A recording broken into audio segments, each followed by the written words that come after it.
আজ মুসলমানদের মধ্যে অন্তরগুলো আমাদের পচে গেছে ভাই।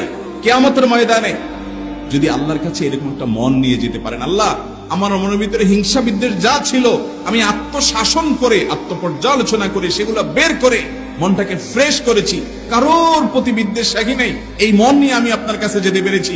এই একটা আমল যদি করে যেতে পারেন, হ্যাঁ আমার আখিরাতের পথ অনেক মসৃণ হবে, অনেক মসৃণ হবে। তো আমি বলছিলাম অনেক পাপকে আমরা পাপ জানি, অনেক অপরাধকে অপরাধ জানি, কিন্তু কিছু গুনাহ আছে যেগুলোকে গুনাহ হিসেবে আমরা জানি না। আপনি আমল করবেন কোত্থেকে আগে তো জানতে হবে। এই জন্য কারোর প্রতি অন্তরে হিংসা হচ্ছে কিনা, কারোর উন্নতি দেখার পরে অন্তরে চিন করে জ্বলে কিনা খেয়াল করবে। আমাদের এরকম হয়নি মাঝে মধ্যে?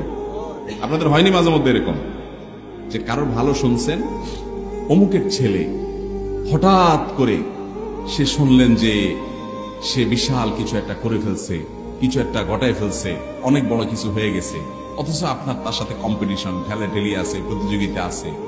এই খবরটা শোনার পর দিলের ভিতরে সুখ লাগে না কষ্ট লাগে? কষ্ট লাগে। এর নাম কি? হিংসা। পাশের দোকানদার, ওনার দোকানে দেখলেন এক কাস্টমার ঢুকে একসাথে অনেক টাকার মাল অর্ডার দিয়ে ক্যাশ পেমেন্ট করে সব হনহনায় মালগুলা নিয়ে রিক্সায় গাড়িতে উঠে চলে যাচ্ছে, আর আপনি সকাল থেকে মাছি মারতেছেন, একজনও আসে নাই। কষ্ট লাগে না ভালো লাগে? এর নাম কি? হিংসা। আর মুসলমান হলে বলবে আল্লাহ তাআলা আমার ভাইকে রিজিক দিছে, আল্লাহ আপনি আরো দেন, আমার ভাইকে আরো রিজিক দেন, আমিও তো আপনার বান্দা, আল্লাহ আমাকে আপনি দিয়েন। এটা হলো মুসলমানের খাসলত। এরপর দিন শেষে যদি আল্লাহ আপনাকে নাও দেয়, তাহলে বুঝবেন আল্লাহ আমার টেস্ট করতেছে, আল্লাহ আমার কি নিচ্ছে? পরীক্ষা নিচ্ছে যে বান্দা আমার এই সময় কি করে। তখন আরো জোরে দিল থেকে বলবেন আল্লাহ আপনি না দিয়ে আপনার বান্দাকে আপনি পরীক্ষা নিচ্ছেন, আপনি যদি খুশি থাকেন আমি আরো জোরে খুশি, আলহামদুলিল্লাহ। চেষ্টা করবো না ইনশাআল্লাহ? লা তাহাসাদু, তোমরা একে অন্যের প্রতি হিংসা করবে না। ওয়ালা তাবাগাদু, একে অন্যের প্রতি বিদ্বেষ পোষণ করবে না, শত্রুতা পোষণ করবে না। ওয়ালা তানাজাসু, ওয়ালা তানাজাসু, তোমরা কারোর প্রতি কারোর নাজাস করবে না, প্রতারণা করবে না, ক্ষতিগ্রস্ত করবে না লেনদেনে। নাজাস একটা পরিভাষা ভাই, আর্থিক লেনদেনে সাধারণত এটা হয়ে থাকে।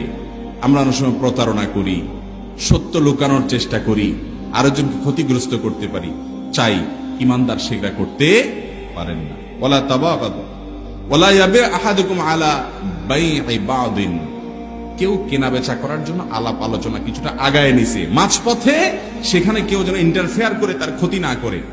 অনেকে দেখবেন একজনে একটা জিনিস কেনার জন্য সব ঠিকঠাক করছে,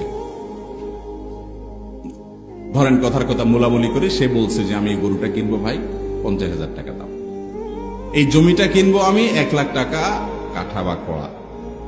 আপনি টের পাইছেন যে এটা কেনা বেচা হচ্ছে, আপনি যে সেখানে যিনি বিক্রি করবেন তিনি এখনো বলেন নাই কত বিক্রি করবেন, আপনি যে চট করে বলে দিলেন যে ভাই গরুটা আমি 55,000 টাকা দেব। এই রোগটা আমাদের মধ্যে আছে না?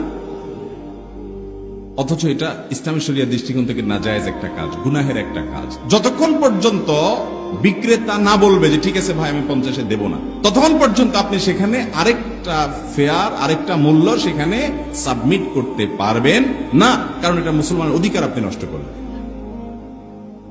বিয়ে শাদীতেও এরকম কাজ হয় কি হয় না? হয়। এই জাতীয় কাজ নাজাস, গারার এবং আপনার এই জাতীয় ধোঁকাবাজি এবং এই জাতীয় আপনার কারোর বেচা কেনার উপরে বেচা কিনা করা, এটা আল্লাহর নবী সাল্লাল্লাহু আলাইহি ওয়াসাল্লাম নিষেধ করেছেন। ওয়া কুনু ইবাদাল্লাহ ইখওয়ানা, তিনি বলেছেন তোমরা আল্লাহর বান্দা ভাই ভাই হয়ে থাকো, আল্লাহর বান্দা ভাই ভাই হয়ে থাকো, একে অন্যের সাথে মিলেমিশে থাকো। ভাই মনে করো যে আমার ভাইয়ের উন্নতি হচ্ছে দিন শেষে। আল মুসলিম আখুল মুসলিম, মুসলমান মুসলমানের ভাই। লা ইয়াজলিমুহু, কোন মুসলমান কোন মুসলমানকে জুলুম করবে না, জুলুম করতে পারে না।